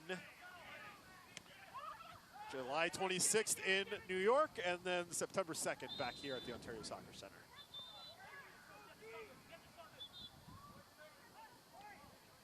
And yeah, it will not be Ricardo John coming in. It will be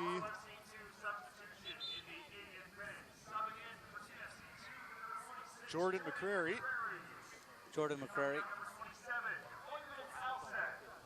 Right-sided player. Was at New England last year. He's coming in preseason. Earned himself a deal. And McCurry's finally gotten the okay to enter the match. And he'll get about 10 minutes here plus added time. So we have seen an injury, slower pace second half. I'd imagine we'll see more than just the 1 minute we had in the first half. Camden Fleury. Yeah, ref tried to play advantage there. Ben Spencer caught Camden late.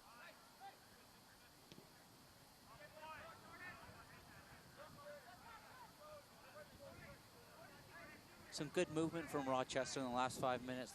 One looking to get it to feet and the other one trying to get in behind. Just struggled with the quality on the ball into the front man.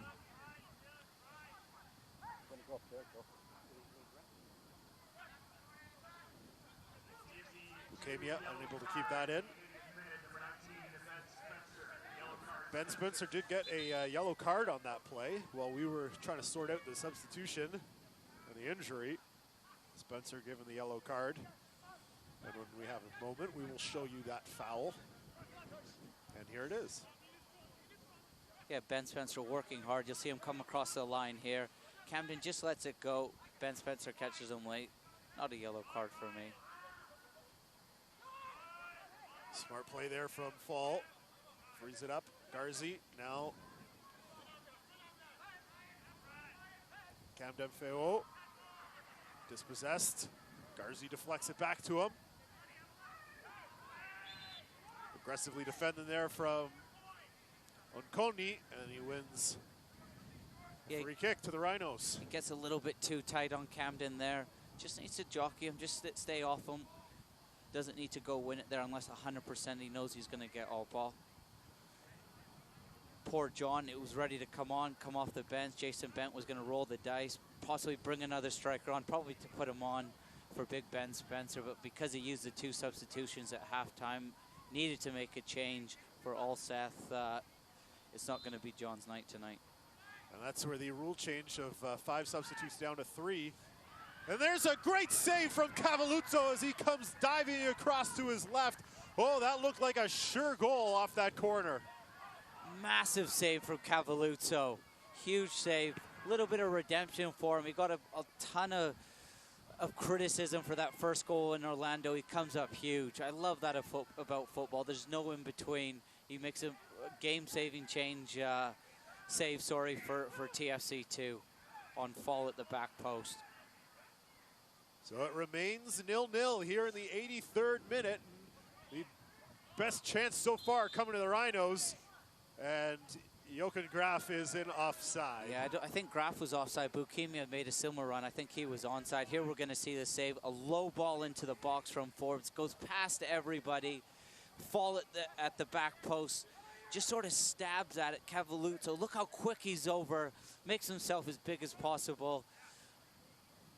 And stuffs Fall at the back post. That was Brandon Onkoni who was marking Fall. He just got his feet mixed up. He didn't move them quick enough. He was all over the place. Fall just loses them. Big save for Cavalluzzo. Onkoni's got to go thank Cavalluzzo. He committed the foul that allowed the free kick, and then almost was the defender exposed on a would-be goal. Fall did quite well there. He used his body to just get wrong side of him, and once he's wrong side of him and has position on Conne's, it's big problems for him. Endo with a good sliding challenge there, won the ball back for Toronto, but they're now giving it back to the Rhinos. Endo goes up with a header. Bukimia misses that one. He's got that big protection on his nose. Looks like he's suffered a broken nose recently. Good play there from Camargo to spring the attack. He used his body well to just roll the defender and then get it into Andrews. Telfer crossed it, looking for Camargo, just unable to reach it. Camargo just a little bit. He's not the tallest guy on the pitch, that's for sure, and needed a little bit more to get his head onto that one. I think he's been TFC2's best player in the second half. Oh, for me, for sure. Yeah, he didn't just watch his pass after the good work. He gets himself, he's more mobile since he's come back from university in the 4 years. He's up and down. I remember him being very technical, but I didn't know he had legs like this to cover so much ground. Doesn't watch his pass, goes all the way up there, gets in the box. There's Forbes. Forbes playing through for Graf. There's Bukemia. Bukemia walking in. He's got to stop up. It's Forbes again. Toronto scrambling a little bit defensively, but finally it is Peters who will push things forward. And there's Spencer. Spencer is onside, pushing forward. He's got an opportunity here. He's marked by Felix, and he's not able to get a shot away. He will turn back. There's Andrews. Andrews with the strike, takes a deflection, and TFC hollering for a handball here. None coming from the officiating crew, and Rochester will try to mount a counterattack here. I think it would have been harsh if he gives a penalty there. Off a ricochet, it does hit Camden in the hand, but not a penalty for me. Good angled run from Spencer on the quick counterattack in transition. Just doesn't quite have the legs to get away from Felix. Felix does well to usher him away from the goal. The best opportunity, arguably, for TFC so far. Spencer does do well there, though, to hold the ball up and get it into Andrews. See if we can get another look quickly at the yeah, no call. Andrews picks it up from Spencer's. Spencer has a shot. It looked like it maybe even got him the bicep area, maybe on the chest. Yeah, he twists him. I thought there was a little ricochet. I thought it had gone off of Farrell, but directly hits Camden. He just turns, and I think when your arm's that close to your body, I think it's difficult to give a penalty. Yeah, I think I agree with you there, Terry. Not an intent there, and really nothing he could have done. I think that's a good call by the official. Poor decision from Andrews. I think you need to realize that you've got two defenders in front of you there. Just maybe go wide. McCrary had made a good run forward. Andrews taken down there. Toronto hollering for a free kick. They are not going to get one there, and Rochester will counter. Just before that, there was a good move from Rochester. As they're pushing forward with Fall. That's back for James. James now leaves it for Forbes. And Cavalluzzo is onto that one. Not the most power behind that strike from Forbes when Cavalluzzo was able to get it. Good to see the game opening up a little bit here. Toronto-Rochester, final 10 minutes. There you go. Well, it's just saying before that, Graff had picked the ball up in a good area from Forbes just before the TFC counter. And Aubrey just fallen over. If Graff had checked his shoulder there, I think possibly didn't need to pass it to Bohemia. He was in. There's Forbes of that quick free kick from the Rhinos. We are down in the final 3 minutes plus added time. And we'll see how much is added there. Probably roughly about, I would say 2 or 3 minutes. So we're looking at another 5-6 minutes here in this match. And like you said, Terry, it has finally opened up. It took about 81 minutes. And we're finally seeing some opportunities here on both ends of the pitch. Yeah, the movement from Bohemia and Graff, I've said it a couple times, has been good. One's coming short, one's trying to go in behind. Some of the passing from Rochester's been very positive. And I think Camargo's been that link player for TFC too, from defense to attack. And McCrary's brought some energy off the bench as well. He has done, yeah, for sure. A couple of times he's made good runs, and they haven't quite been picked out, but he's working hard since coming on. Probably trying to stay warm. Yeah. Well, he's playing with house money too, like you said. Ricardo John looked like he was getting ready to come on. McCrary probably thought, okay, 3 subs, I'm out for the night. Now all of a sudden injury to Alseth, and his number's called, and he's got to be sharp, and he has been. Yeah, it's a good opportunity for him. He gets his appearance bonus.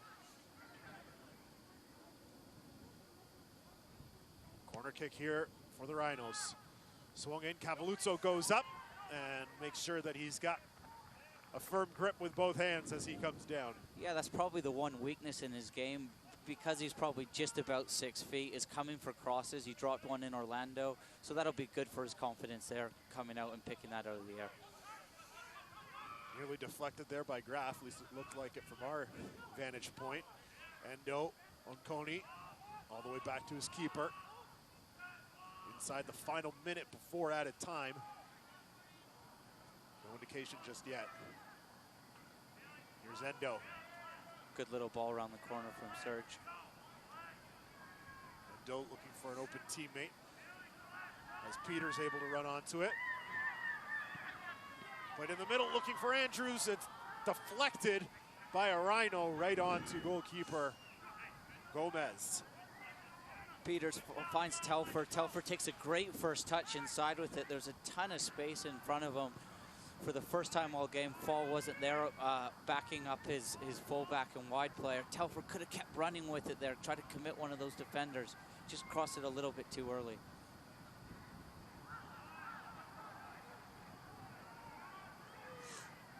Spencer just sleeping. When you've got 2 up top, part of your job, Matt, is to stop that holding player dictating and playing. Just needs to get around Forbes there. It's going to be 3 minutes of added time as we've hit the 90-minute mark. Will there be a winning goal in these final 180 seconds? It's important for TFC too. They're one of the youngest. I think they were the second youngest team in the league. There's a little bit more experience in the team this year. It's important. They've worked extremely hard, that they stay switched on and don't concede anything. unnecessary at this point. Yeah, it would be good for them to come away with a point after 2 rough outings down in Florida. But Rochester trying to put a dent in those plans. Cavalluzzo goes up, and he is able to snare it away. Good shout from him as well. Communicates to his back three that it's his ball. That'll put off the striker and attackers a little bit as well. Takes it out of the air at its high point. It's a high goal kick. Or I guess a free taken kick.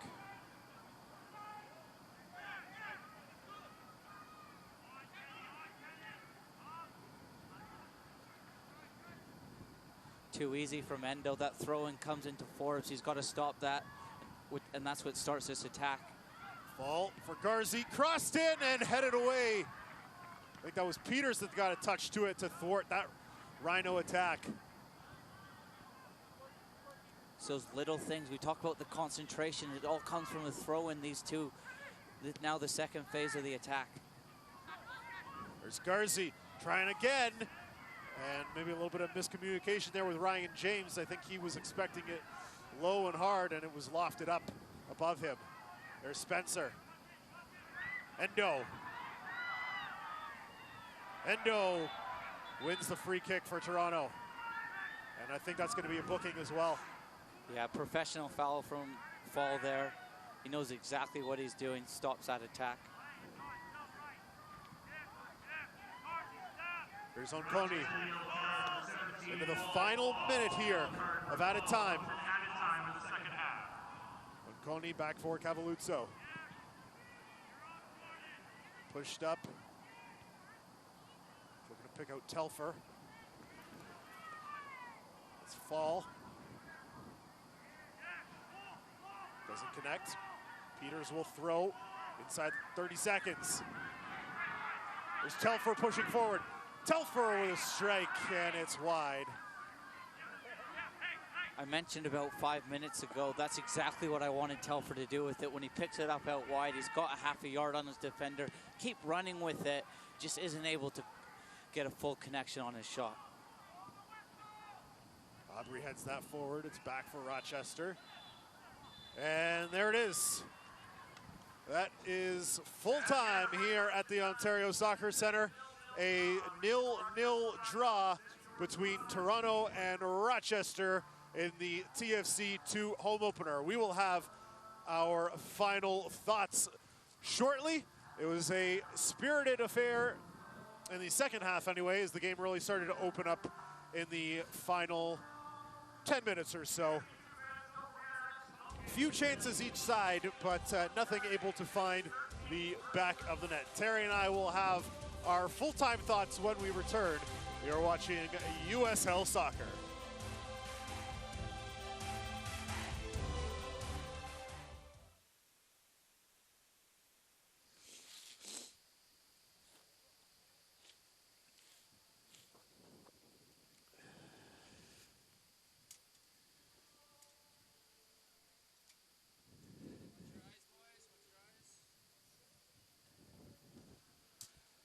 How long, Kyle?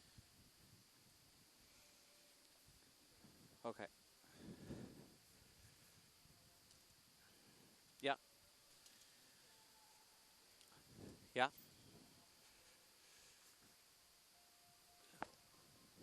Okay, So no replays or highlights, sorry. Okay. Are we going to get a stats board?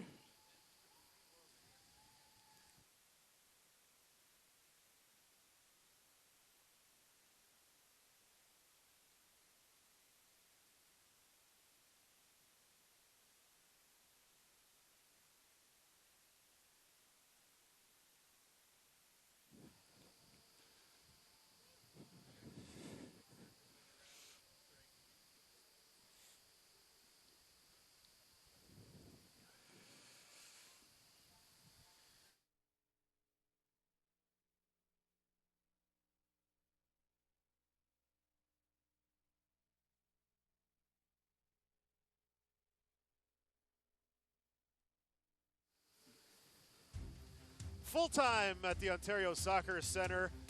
No score between Toronto FC2 and the Rochester Rhinos. TFC2 opens up their home campaign with a 0-0 draw to the Rochester Rhinos. Matt Antonio, Terry Dunfield here for our final thoughts. Terry, it was a slow developing game, but TFC well to earn a point here tonight. Yeah, they did. They worked extremely hard. I thought it was a real tactical battle, especially defensively. Both teams worked really hard to press one another.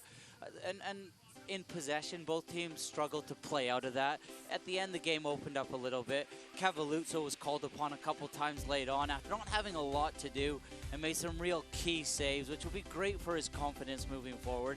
He was a number 2 at the start of this year. Pace started. He's come in, and you know what? He's stated a claim for this number 1 spot, and he's saying to the organization, you know what? Trust in me.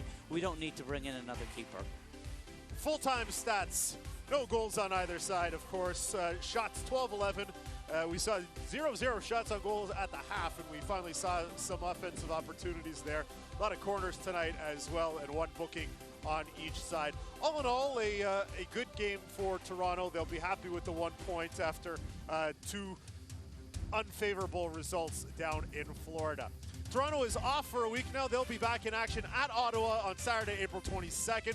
Rochester is going to Charleston on the 15th. Our next broadcast, May 13th against Bethlehem. For Terry Dunfield and all of our crew, I'm Anthony Antonio. Thanks for joining us. Have a wonderful Friday evening.